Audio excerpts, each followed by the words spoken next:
Hello YouTube and welcome to another video. So in today's video I wanted to talk about how I handle injuries and what I can do better in terms of the psychological aspect of handling injuries. So the situation was that I got injured right before my latest marathon that I ran in Barcelona. By the way, if you haven't seen my video about that run, I will link to it down in the description. But in the start of this year, my training was going amazing. Everything was going good and I was running a good amount. I then got injured while moving into my new apartment in January. So I wasn't even injured in training, but while moving my sofa up the stairs, I got inflammation in a tendon around my shin, but at that time I didn't know exactly what it was.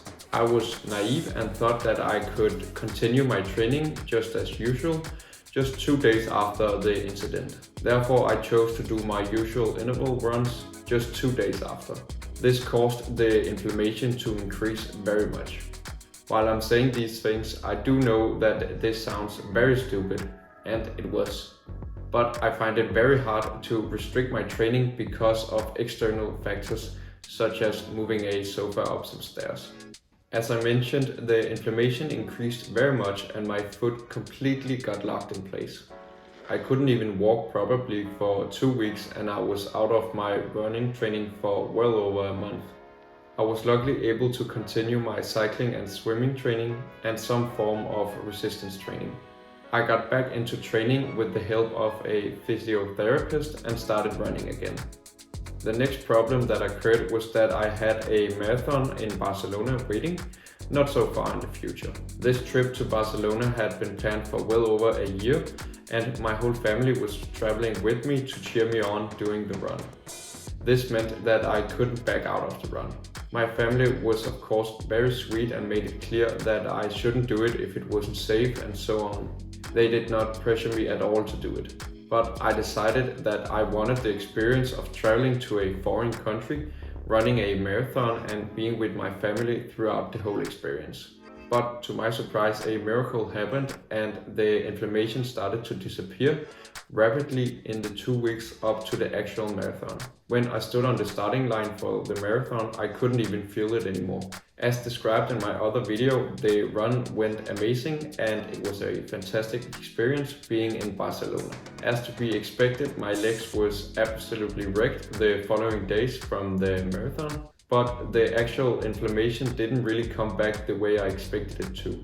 It did, however, start on the exact same spot, but just on the opposite leg. This was quite frustrating because I had to start all over in overcoming the injury. My physiotherapist explained to me that it is pretty common to experience that kind of switching between legs in terms of where the injury is. I think this was probably caused because of me compensating in my marathon and running a bit heavy on my right side. At this point it has only been a few weeks out from the marathon and the inflammation in both my legs is nearly completely gone. This makes me very positive about the future of my training and makes me very happy. But that is exactly what brings me to my next point. I think that I am personally too influenced by my training. I do understand that a marathon or a Ironman project is very consuming and therefore is quite normal to be impacted by how training is going. I don't think that it is a problem to be influenced mentally by a project that you are passionate about. The problem that I'm trying to describe is that I find it extremely difficult to detach my feelings from my decision making when it comes to training.